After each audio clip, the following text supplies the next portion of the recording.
in case somebody asks a question. But, I do think there's some uniqueness to this rivalry in regards to, um, there's the obvious ones out there that, I think ours is as good as any in the country, but you've got the Georgia, Florida, you've got the Michigan State, Michigan, you've got, Texas, Texas A&M. I had I had some guys in the office do some research, but if you look at the two rosters, like there's 90 guys on the roster from the state of Iowa, which I don't know that any of those other rivalries can say that about, an in-state rivalry, that they've got that many kids in state. And I think there's 60 high schools represented on the rosters combined.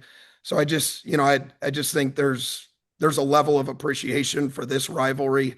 Not to mention that it's two really good teams that year in and year out, like I said, in the last 5 years have played to a 5 point, differential in the score. Like it just, I did want to share that, it's pretty impressive. I think there's 24 guys in the two deep from the state of Iowa. And then if you add the other 60 guys on the rosters that are actually from a regional footprint, the states that are all touching Iowa.